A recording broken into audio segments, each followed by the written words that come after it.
Tena koutou, tena koutou, tena koutou katoa. I'm welcoming you on behalf of the Early Childhood Seminar Series and the Mari Clay Research Center, who are jointly hosting this seminar today with Joy Cowley. And Joy, of course, needs no introduction. So I've decided to read a few precious quotes from The Call of Stories by Robert Coles. The people who come to us bring us their stories. They hope they tell them well enough so that we understand the truth of their lives. They hope we know how to interpret their stories correctly. We have to remember that what we hear is their story.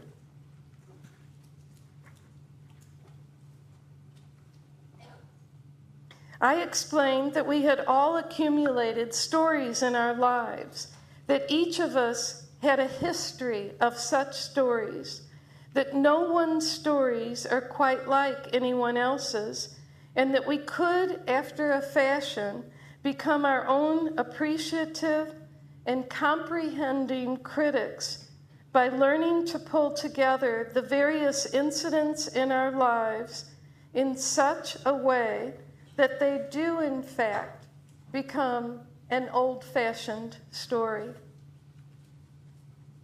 And a final quote about stories from a children's book called Crow and Weasel. "Remember only this one thing," said Badger. "The stories people tell have a way of taking care of them. If stories come to you, care for them and learn to give them away where they are needed. Sometimes a person needs a story more than food to stay alive. That is why we put these stories in each other's memory. This is how people care for themselves." So today, we get to hear about stories from Joy Cowley, New Zealand and the world's best storyteller.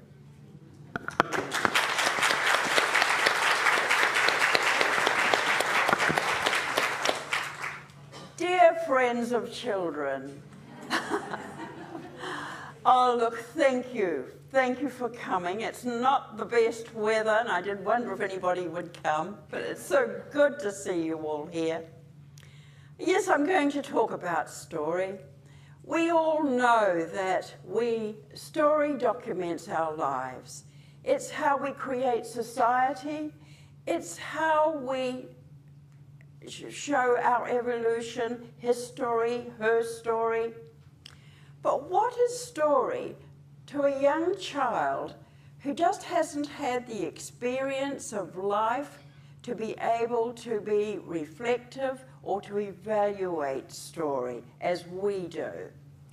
How do we create stories that will find meaning for that child? Very often, if we're an author, we go back to the children themselves and look at their stories. We look at the stories of their parents, the stories of our own children. I wish I'd written down all the stories that my children came up with. A mother of a 3.5-year-old told me that one day she was watching her child line up all the soft toys on the bed. Mother was standing at the door, smiling affectionately while the child talked to her rabbit and her teddy bear, and then the mother stopped. Between the teddy bear and another soft toy was a dead rat. The mother screamed. The child looked around with a sweet smile and said, "It's all right, Mummy, it's not going."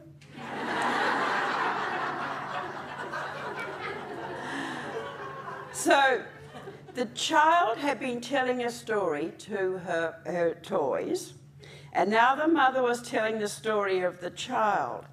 And as I listened, I made mental connections with my own children. how they saw the world through the fresh perspective of the young who have not yet learned adult values. I mean, a rat is a soft toy. It might have a different kind of stuffing, but the outside is much the same. And I remembered the worms from the garden that went in pockets and came out in the washing machine. Have you ever had that experience? The caterpillars that always seem to get out of glass jars. And once there was a kitten that came home from school. Mrs. Jones said I could have it. I remembered the pet lamb that used to get smuggled into my son's bed with predictable results. In fact, there were 2 pet lambs and there were 2 boys that had a bedroom with a door that opened to the outside. So in spite of instructions, the lambs used to come in. And I can't remember what the lambs were called to begin with, but they ended up with names Puddle and Whittle. And there was a funeral we had for a bantam hen that was killed by a weasel. And my eldest daughter had a pony that had been trained as a circus pony. So it was very intelligent in terms of cunning. It could reach over the gate and put its jaws over the bar on the gate, pull that back, walk in, up onto the back porch, put its head through the kitchen window, because under the kitchen window was the kitchen bench, and it would usually have something in the way of food on it. So it used to come in and eat the bread. And then my eldest son took our lovable but very ugly dog to the dog show, because he knew that this was the best dog in the world. And we felt for him because we thought, oh, he's going to be so disappointed. He came home with a ribbon for the dog. It got a prize for the dog with the smallest eyes.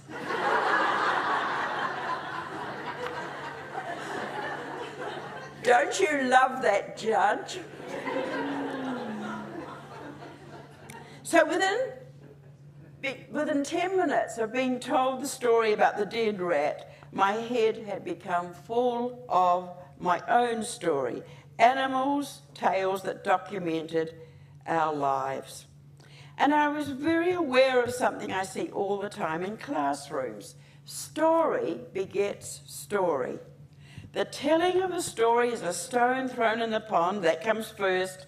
The splash of visual imagery it's created by the storyteller's words. And then you have the ripples of association. The dead rat story not only evoked a lot of animal stories that had been stored in my memory, it also called up other stories from my own childhood and from stories that I had been told. Now, we're all aware of the power of stories to make those connections in our lives, although at the time of telling, we might scarcely be conscious of the association that's going on. It's a sad story, we feel tearful. It's funny, we laugh. And why do we react? Because we've been there. We share the triumph of the hero, we fret over injustices, we laugh with a kind of relief at the person who makes silly mistakes. And then, upon reflection, we can smile knowingly, recognizing where our reactions have come from. We are the big people, the wise ones. We have self-knowledge. Yes, we can analyze and evaluate story and the ways in which we relate to it. But what is story for the child whose experience tells her that a dead rat is simply a fairy story with flat batteries? Story is the child's way of making meaning of the world and his or her place in it. Quite a long time ago, I saw these comments that had come out of a New Zealand school, so you may have seen them too. Some children, 5 years old, were asked how a spider makes its web. Now, the interesting thing was none of the children said, I don't know. If they didn't know, they created story. And here are some examples. Paula says, out of silk. He gets silk from old spider webs. Rebecca says, at the back of them there's a line and it's sticky. It's made of thread and it comes from the back of its body. Isaac said, the spider makes it. He falls down and makes it. Emma says, they find old webs. Aaron says, they put their claws out. It's made of string. They find it on the ground when people drop it. Aren't those wonderful stories? And again, a group of 7 and 8-year-olds, they were asked, have you ever wondered why things don't fall off the earth? Have you noticed that all of these stories start with somebody asking a question? Katrina says, the earth is sticky, they kind of stick on. Carl says, gravity, but I don't know what it is. The air might keep the sea on. Daniel says, we keep on walking, but we don't come to the edge. It's really very flat when you're on it. The seabed is flat too. My grandfather told me that. And Anne-Marie says, I've asked Mum, and she really can't explain it. I think it's something to do with pollution. For the young child, kindergarten or preschool, the difference between fact and fiction is sometimes a matter of emotional content. And years ago, I had a neighbour with a young son who was going to play centre. Now, he was a kid who got hot, and he would take off his clothes and clothes would get lost. One day, he came home without his shoes. Now, he had been warned. These were new sandals he actually had. And he was told that he would not be able to go and see Father Christmas if he lost these sandals. Well, he came home barefooted, and he had this story to tell his mother. A monster had come and taken his sandals. But a policeman came, and the policeman grabbed the monster, and the policeman took the sandals from the monster, and the policeman wouldn't give them back. I think he had worked out that his mother would argue with a monster, but not with the policeman. Now, the mother was very worried because her son she thought was becoming, a pathological liar. She didn't work out that she had caused this by the threat of not going to see Santa Claus. That was just a huge thing. So it had to be a powerful story. And of course, the sandals were found in the sandpit. That's where things very often end up. But no, she didn't understand what was happening. So the child was speaking his truth. The fact that he'd left his shoes in the sandpit at Play Centre was too slight, too trivial for the enormity of the situation. He told a story that suited the drama of the moment, and children will often do that. Young children will use story to fill gaps in knowledge, such as those descriptions of web making and gravity, but they will also tell story to describe an intensity of feeling that can't be described in any other way. I agree with the view that all writing is to some extent autobiographical. And for young children, this is particularly so. The stories they write show direct engagement of feeling without awareness of social nicety, whether the stories are factual or works of creative imagining. This directness is also evident in their letters. And here is a letter I received from an 8-year-old boy. Dear Joy Cowley, I have got a broken leg. I broke it a month ago. I tripped over my friend just outside our house on a Monday night. I had a lot of trouble going to the toilet in the night. I went to the accident clinic the next day. They gave me an x-ray on my leg, then they put some plaster on it. It was very mucky. We had to wait until it was dry, hard as a rock. Will you write your name on my plaster? William Francis. Well, it was a bit difficult because he was in America and I wasn't. And here is a boy who wrote this letter too. He was 7. Dear Joy Cowley, I like your story. It's a story about a car. He said, like your story because my dad had a car and then it got stolen lots of times and crashed. So we decided to sell our car and now we have no car, from Sam. So those were our factual stories. Now here is another one from Irma Essex, 9 years old. She wrote to me about her birds. Dear Joy Cowley, one night I put my birds outside and when I went out to get them, the neighbour's cat was there. It was huge and fluffy. We hung the cage on the washing line and when we got out, there was the cheeky cat looking up at the bird with his big greedy eyes. That happened 2 times. My finches are a lot of colour, like orange and grey. I got them for my birthday. I clean out the bird cage. I do it every Sunday. It takes about 5 or 10 minutes to clean the cage out. There is a small tray underneath the cage, and once that has got bird's mess in it, I clean it. My family hates the smell. I can't smell it because normally I have a blocked nose. Now, those 3 letters are vivid and actual. There are no masks. But many children prefer to put their feelings into fancy dress and act them out in fiction, especially if the autobiographical content expresses feeling that may not be acceptable in the adult world.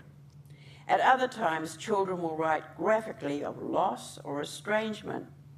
Now, here is a story from a 9-year-old girl in California, and her teacher wrote a letter to say that her parents were itinerant, they were fruit pickers, and they moved from place to place, so the girl never stayed at a school for very long. And this was a very poignant story she wrote. There was a son called S-U-N, called Shiny. He was always so lonely. One time the son got so lonely that he forgot it was almost night time. Then it was already night and the moon came out. Then the sun and the moon became best friends. The sun never saw the moon again, but the sun knew the moon was out there and he also knew that he could never see the moon again. The sun always remembered the moon in his heart. It's beautiful, isn't it? Now, there was a little girl who lived out at Eastbourne in Wellington, and she was 6 years old, and she was very bright. She always had a quick answer to everything, which didn't make her always popular with the other children in her class. And she wrote this story. Once upon a time, there was a little girl. She was blind. One day she woke up and she could see. She could see by finger because she had eyeballs on her fingers. Wasn't that funny? Everyone teased her, but she was far cleverer than them. She could see in jars with her fingers. She could see in drawers, and they couldn't. A common theme in stories written by children is empowerment. Young writers use the vehicle of story to redress the balance between the powerful and the powerless. And because their feelings are often very strong, some of their stories seems rather violent. I don't think we ever sanction expressions of strong violence in children's writing. Always we demonstrate to the child the options to aggression, but at the same time we need to recognize what that child is feeling, and that's usually valid. When looking at violence in a child's story, we should look at it from the child's point of view and measure it in terms of emotion that's too strong for more moderate expression. For the child, violence is not about hurting others, it's about the child's own hurt. And in my books, my experience of reading, early reading books and picture books, very often the child is powerless in that story. It's adults who are in control. I always write with small as the winner. Small is always the winner. Small for the virtue of being small. If you know the story of the hungry giant, it's the smallest characters in that book who win at the end. The giant is a bully. Now, I know that some teachers have said that book is about violence. Well, it is. But all is about bullying, and all children at some stage in their life know about bullying. So that's what that book is about. But what about my own story beginnings? Well, I suppose I was a child of strong creative energy, but I was a less than average student, at least in the early years. I didn't break through to reading till I was nearly 9.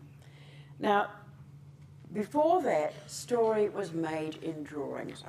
I just drew on every picture. It was compulsion. I used to draw in the end papers of books. I would draw on things I shouldn't draw on, like walls, paper, and that sort of stuff. And I can remember when I got punished for drawing on a wall, I pulled my bed out from the wall and I drew a line of pictures where I thought my mother wouldn't see it. It never occurred to me that my mother might pull out the bed to make it. So that was another lot of punishment. So my stories were made in drawings. Always I drew people. Populations on wallpaper and end papers of books, drawn with a piece of brick on the pavement. Yeah, a piece of brick is good for drawing, and people would come out of their houses and say, "Go away, go away." So most of the characters were from my family or from stories I'd heard, from nursery rhymes, and I adapted them. This is what children do. They start adapting the stories they hear. They add to them. They make them their own. So with creative compulsion, there was a strong sense of Scottish pragmatism. And I didn't like stories that were silly or thin on logic. Little Miss Muffet sat on a tuffet eating her curds and whey. Curds and whey were what we fed to the pigs, for goodness sake. And why did she run away from a little spider? Jack and Jill went up the hill, Jack fell down. Why wasn't Jill more careful? And why didn't Red Riding Hood see that it was the wolf in her grandmother's bed? Was she blind? And why did Jack steal from the giant and then kill him just because he was a giant? My drawings suggested alternative endings. And I was like the 6-year-old boy in the kindergarten class of a Californian school, a boy who thought the little red hen was mean because she ate all the food herself. He was sitting next to me. We were watching the little red hen play, and when it came to her eating all the food herself, he said, "That's mean." And I thought, well, if you are 6 and you like food and you're not too keen on chores, it is a mean ending. So that became this book, The Little Yellow Chicken. Do you know that one? And it gives it another ending. I might read that to you afterwards. So reading was something that seemed to happen to me almost overnight. For years I struggled. I had this image of myself as a bad reader, but obviously I was absorbing some reading skills during those years. It was the old phonics system, and to a visual learner that had no meaning at all. It was just squiggles, black squiggles on paper and white squiggles on a chalkboard. And I had to try and remember what they were, but they had no context of meaning. And I didn't know. I would guess, and if I guessed wrong, the ruler would come round my leg. So it wasn't a good experience. I had a pictorial understanding of story. Then not long before my 9th birthday, we were given books from the National Library Service van. It came round to schools and books were put out. Some children got books like Alice in Wonderland or Treasure Island or Winnie the Pooh. I got a picture book, the story of Pina, the little duckling. It's still around. Published originally, I think, in about 1934. Marjorie Flick and Kurt Weiss. And I forgot that I couldn't read. I entered a story.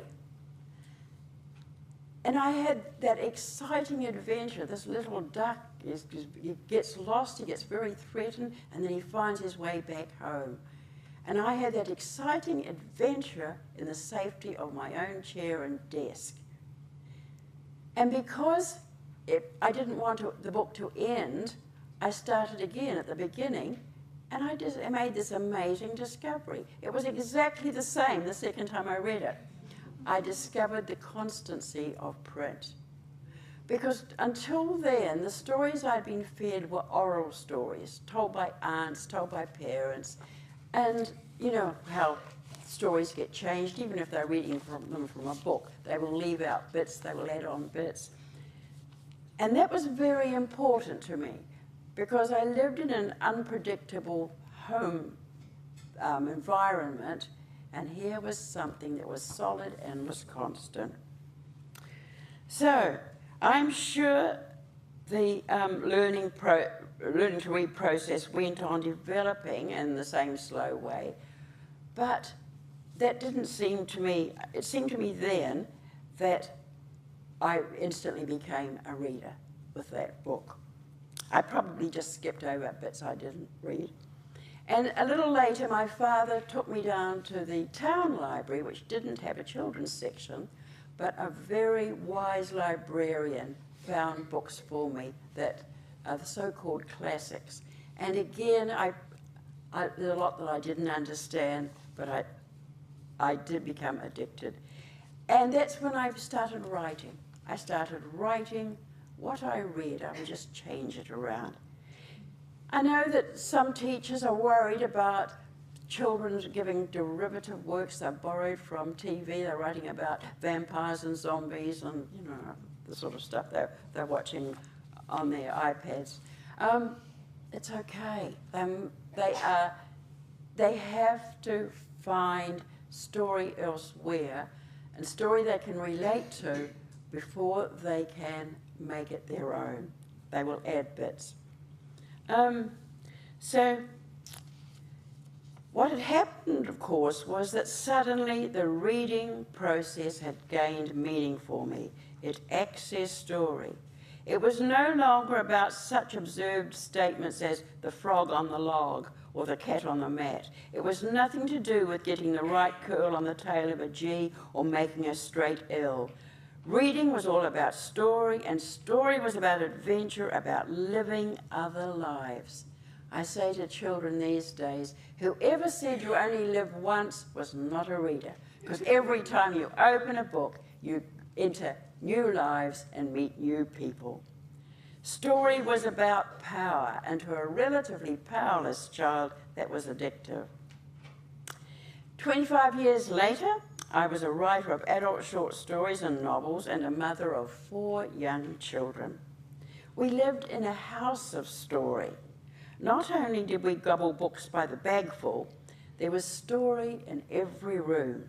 There was a tiger who lived behind the bathroom door. The children invented this tiger, and the tiger was responsible for putting the towels in the bathtub, for unrolling all the toilet rolls and stuffing them down the toilet. And sometimes pajamas went in the bathtub. No, it was the tiger who did it. But then they made the tiger very fierce, and they got to the stage where they're too scared to go into the bathroom. They became victims of their own story. So I got a tray, and I put some pliers on the tray, and they waited outside in the hall, and I went into the bathroom, and I closed the door, and I made all the appropriate noises while I took out all the tiger's teeth. And that was okay, they could go back into the bathroom again. So that's what we did with story, the sort of thing. There was a dressing table that ate odd socks. You always knew when it had eaten a sock, because if you listened carefully, when you pulled out the drawer, it made a burping noise. And the patchwork quilt on a bed was a country with hills and valleys and rivers. And in the bed, my younger daughter said there was a rabbit hole, and at night the rabbit used to come out and nibble her toes. So the old wind-up clock, we used to talk to itself and say things about us when we were asleep. And there was a whootle bird that lived in the chimney when the wind blew. This bird used to make a noise.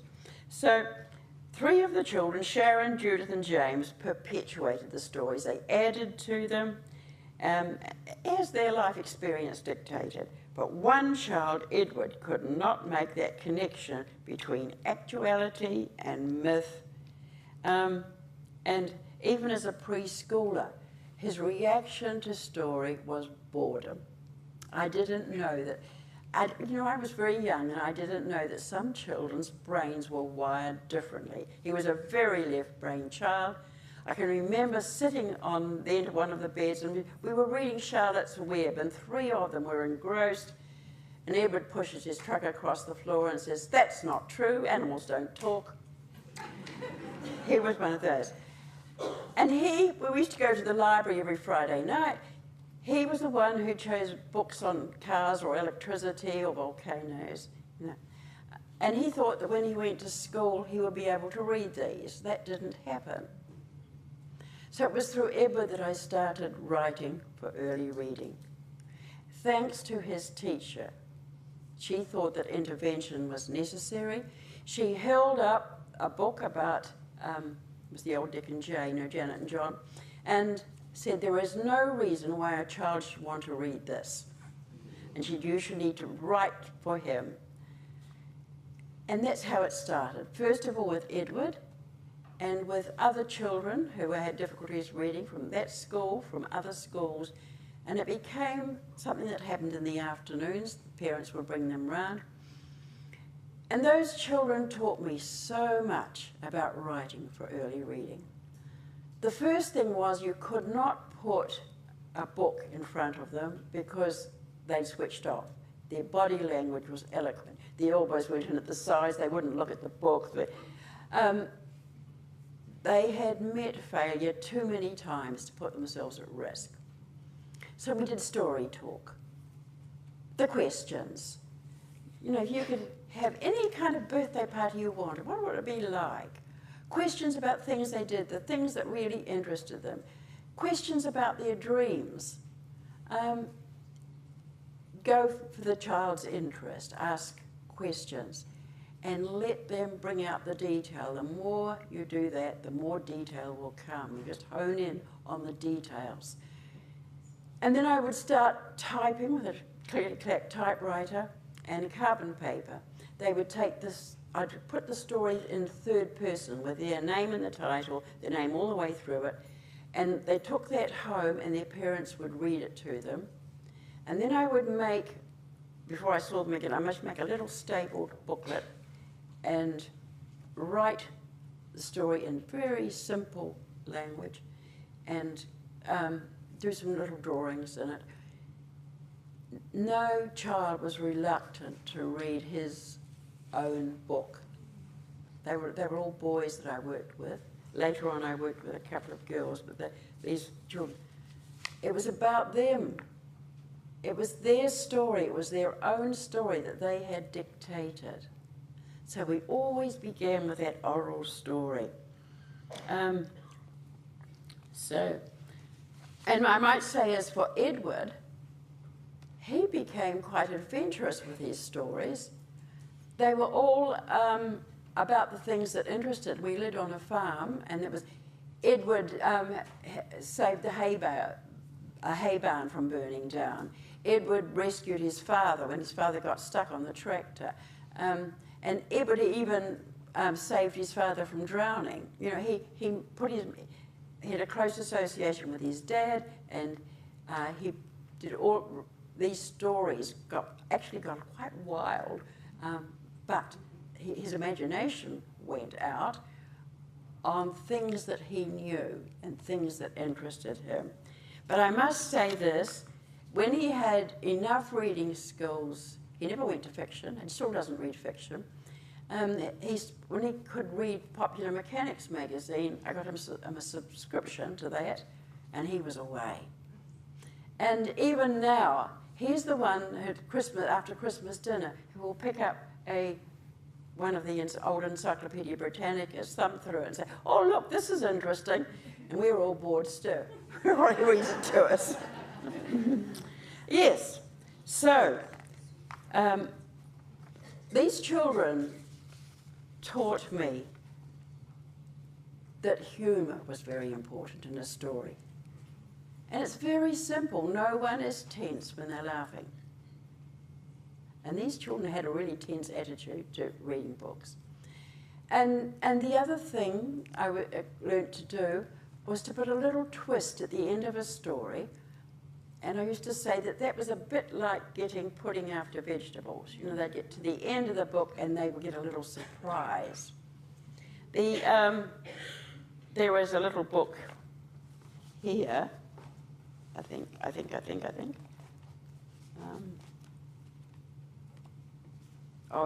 It might be, look, this is how I used to send books to a publisher. That one is How to Make a Hot Dog. What goes on the cover?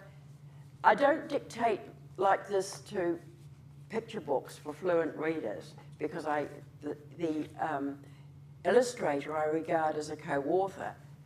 But here, we're under the same constraints writing for early reading. And I'll just read this to you. I have to put in where the pictures go. And to make a hot dog, cut the roll, put in a frankfurter or some mustard, or put on some pickles or some mustard or some ketchup or some onion or all of them. Now eat it. The other way to make a hot dog is to take your dog for a run. See, that's a little bit at the end, to get them to read the end of the book. The publisher had actually asked me to do a factual book about assembling a hot dog. So that was it. But, you know, you put in a little bit at the end. And while we're reading, I might as well read you Little Yellow Chicken, because this happened when I was at a school in California, and that's where the child said, "That's mean," about the ending. And I'm always in debt to the illustrators because they do wonderful jobs. The little yellow chicken thought he'd have a party. He said to his friends, "Will you help me do the shopping?" His friends laughed at him. "Hop it," said the frog. "Buzz off," said the bee. And the big brown beetle said, "Stop bugging me." So the little yellow chicken went shopping by himself. When the shopping was done, the little yellow chicken said to his friends, "Will you help me do the cooking?" His friends shook their heads. "Hop it," said the frog. "Buzz off," said the bee. And the big brown beetle said, "Stop bugging me." So the little yellow chicken did the cooking by himself. When the cooking was done, the little yellow chicken said to his friends, "Will you help me set the table?" His friends turned their backs. "Hop it," said the frog. "Buzz off," said the bee. And the big brown beetle said, "Stop bugging me." This was a shared reading book, I might add, and the refrain gave some readers confidence. So the little yellow chicken set the table by himself. Everything was ready for the party. The food smelled delicious. The friends knocked on the little yellow chicken's door. "I'm hungry," said the frog. "I'm starving," said the bee. And the big brown beetle said, "What about me?" The little yellow chicken phoned his grandmother, the little red hen. "My friends wouldn't help me," he said. "Now they want to come to my party. What shall I do?" "Don't let them in," said the little red hen. "Eat all the food yourself." But the little yellow chicken was a kind little chicken. He thought and thought. Then he opened the door. "Welcome to my party," he said to his friends. "Fantastic," said the frog. "Amazing," said the bee. And the big brown beetle said, "A scrumptious tea." Then they said to the little yellow chicken, "We're sorry we were lazy. The next time you have a party, we'll do all the work." "That's a good idea," said the little yellow chicken. Yeah.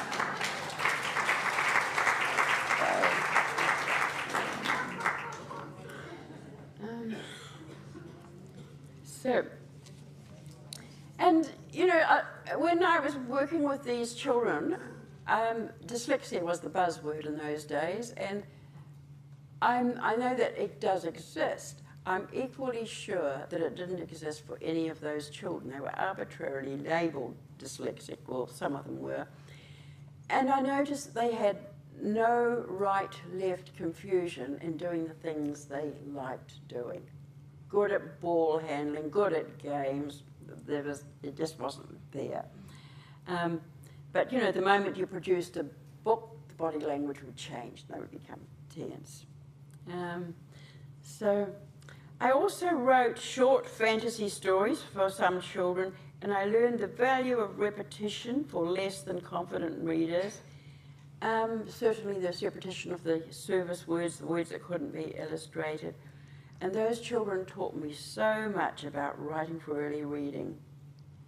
I've already mentioned that humour was very important, and especially for children who have a frozen attitude to printed language, and the surprise ending.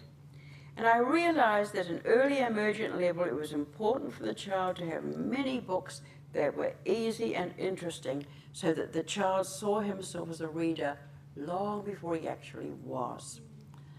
I realised too that the stories needed to belong to the child's world and be vehicles of empowerment. Books should love a child and make that child feel good about himself or herself. I've done a lot of writing workshops, mainly in the States, and it's mainly teachers who come to it. They want to write for children.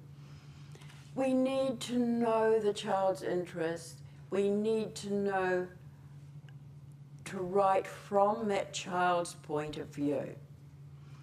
There is a shortage of stories for boys. Most of the writers are women. They know that boys like, you know, I give them a list of topics that boys like. One of them is car races. But boys don't want a story about a red car and a blue car and a green car go racing and the green car wins. They want a real story about car racing. They want to know about the aerofoil section, about gear ratios. They want to know what tyre pressures are. They want to know about what a racing car is. And then I've had other stories about a boy helps grandma to make a patchwork quilt. Another one was a boy helps his family to grow sunflowers. No, this is not stories for boys. I've had a whole list where boys themselves told me the kind of stories they wanted. I did stop at pig hunting. You know, as a vegetarian, I'm not really into pig hunting. So, yes, but, you know, it's very important to do research. Now, I've found a certain commonality of experience over the years. My own early reading efforts and my son Edward's. Now the experience of the children I later worked with. And this happened when there was a little documentary film done about 3 New Zealand writers. One was Tesar Duda, one was me, and I can't remember who the other one was. It was just a small dramatised film. And they had a young actress, they wanted me at an old-fashioned desk, and they wanted me to have this child acting me not able to read and being rather distressed out about reading. They wanted to get the right book, a Whitcomb and Tombs Progressive Primer. And they said, can we send a fax through to make sure it's the right book? So they did. So there was this very confident, middle-aged writer was standing by the fax machine, and a page curled up, and instantly there was a great feeling of dread in my stomach when I saw that page. It's so interesting that that could happen. I know people say your body is your subconscious mind, but it certainly was on that occasion. I got so tense when I saw that page, and it was totally unexpected. It was an instant reaction. Suddenly it's a cold sweat, and I was 7 years old waiting for the teacher's stick to descend, as I guessed the wrong word. The reaction was quite extraordinary, and I realised upon reflection that the driving force behind my passion to make children successful readers was that little 7-year-old girl who was still there inside me and was bewildered by meaningless learning. Children must find meaning in language. Finding meaning through story has a boomerang effect. The story comes to the child, connects with him or her, and then goes out again as the child's own story. A few details, personalised. So young children do not have the experience of life and language to create their own fiction. They need a structure they can adapt and make their own. The most successful reading books are those which connect strongly with the child's world and which also provide a structure for the child's own innovations. And every book I write for early reading, I hope is open to innovation so that the child can use it and make their own. And I see that happening with books. Some of the books don't belong to the adult world at all. The meanings don't belong to the adult books. I was in a New Zealand school, and the window was open. I was in the staff room having a cup of tea with the teachers, and I heard this little voice outside saying, "Don't be such a meanie, don't be such a meanie." And I thought, ooh, good character. So that's the character, and children can have the vicarious pleasure of the meanies and at the same time be virtuous on the last page. Who wants to be a meanie? Not me. Child telling me about bad dreams. And most children have nightmares. We know that. We can remember times when we had nightmares. We've always been chased by something, or something was threatening to gobble us up. This story, do you know this story? Yeah, the Boggy Wooga. And the Boggy Wooga is a monster that is, but Officer Susan, she's not scared of Boggy Woogas. The Boggy Wooga saw her coming, it hid behind a rock, then it jumped out at her. "Hello," said Officer Susan. The Boggy Wooga says, "Don't you yell at me." Oh no, she yells, the next page, she yells. "Aren't you scared of me?" the Boggy Wooga said. "No," said Officer Susan. "You will be when you hear my yell," said the Boggy Wooga. It put its head back and yelled a great yell. "Try this for size," said Officer Susan. She yelled a greater yell. An amazing thing happened to the Boggy Wooga. It got a bit smaller. So this kind of competition goes on through the book.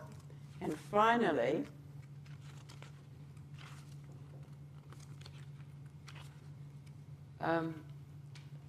Officer Susan went back across the purple planet to the spaceship. She said to Commander John, "Look what's in my hand, a Boggy Wooga." "Why is it so small?" said Commander John. Officer Susan laughed. "Boggy Woogas are only big if you are scared of them," she said. So we talk about dreams and things we're scared of. There. This book came from the rhyme that you all know. "I'm the king of the castle, you're the dirty rascal." But you can't say that in a book, so we changed it.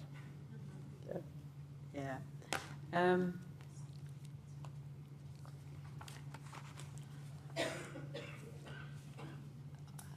How's time going? We all right for time? 5 minutes. This is something that this was something that funny happened a few years ago, and it's a literary function, and I think it might have been a storylines function. I can't remember, but we were 4 authors at tables signing books.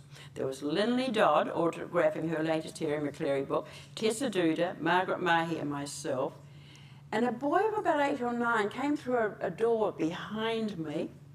And he looked around the room and he said, "Gee, all the best kids' books are written by old ladies." And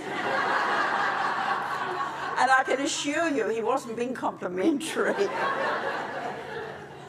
and this incredulity seemed to be shared by the other children.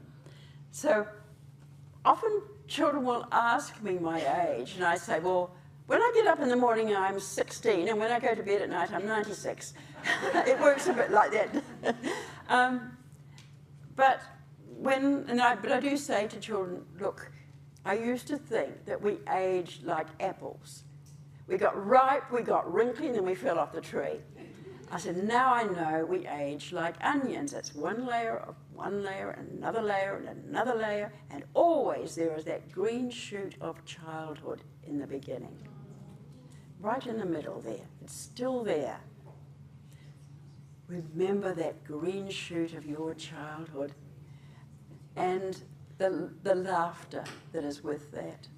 Children laugh so much. I think they laugh about 5 times more than adults do. So keep the child in you alive.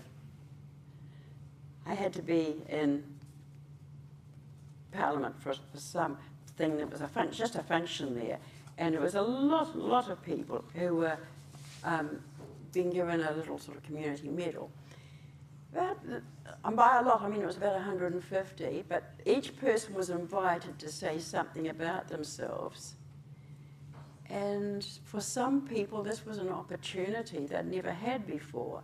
So the time went on, and I mean, this started at 6:30, and at 10 o'clock at night, it was still going.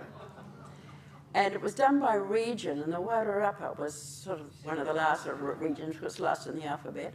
And I was almost asleep, and so were a lot of other people. So when it was my turn, I just got up and said, I'm an 80-year-old child, and sat down again.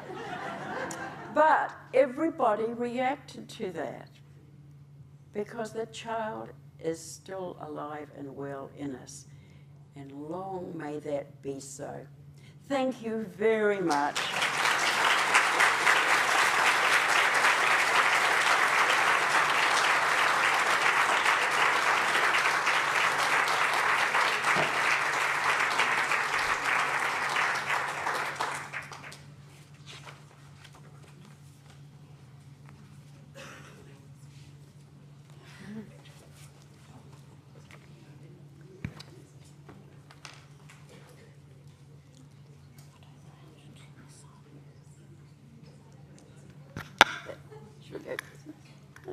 Tēnā koutou katoa. What an extraordinary privilege for each of us tonight it is to have this taonga here. I'm touching her. A very, very important treasure in all our lives.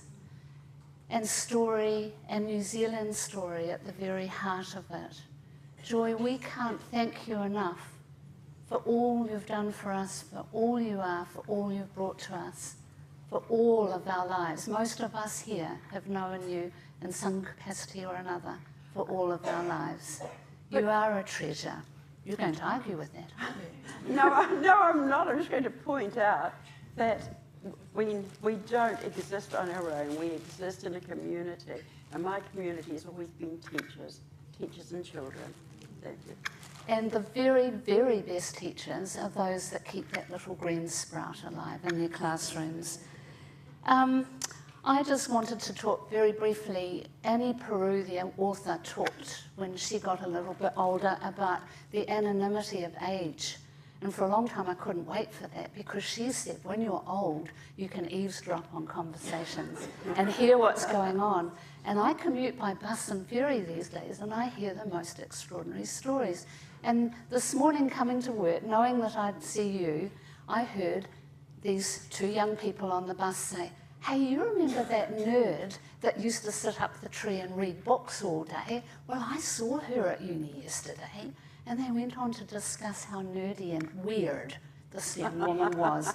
But we know, don't we, every one of us in this room, how special that little girl must have been. I just want to wave 3 artefacts. I don't know if any of you remember this particular book.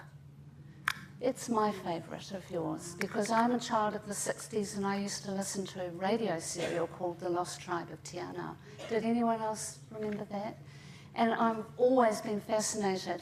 If anyone wants to read a darn good Joy Cowley as bedtime reading, this is it. It's a wonderful story, and we're going to use it as part of an inquiry process in one of our undergraduate courses in this coming semester, because it tells so many different stories across so many aspects of life. This book here, published by Joy, but for storylines, because she's our patron in storylines, talks interestingly about lots of the aspects that we've heard Joy speak of tonight. One of the things I've really enjoyed in rereading it is the power of dialogue, and Joy teaches us in this book to remember when people are speaking, they're also doing other stuff. Yeah. And she talks about Dad rubbing his nose as he had a very hard conversation, or Dad, I think it was Dad again, plucking the fluff off the cushion as he explained something to the children. Wonderful stuff to take to our classrooms to enrich and elaborate our children's writing. And then there's this guy here. I came by this via our dear friend Libby. I think it is a treasure. I think this will have to go into the library at the end of the day as well. And Joy's pointed out today that the revised ready-to-reads include revisions and new story. 8 new Greedy Cat books. There is a whole, there'll be Greedy Cat at every level that they wanted that, sort of new stories. How amazing. And Joy, I think there might be a 9th. I have to tell you the story. This is the top of a Tupperware container. My naughty new cat, who was a factory kitten from Pakuranga, came to live with us last year, and one day my husband came home and that naughty cat was stuck inside the Tupperware container and had to be cut out. What was in the container? The bickies, the cat biscuits. So Joy, thank you, and here's one more story to tell, and please, could we have a big hand for Joy for coming?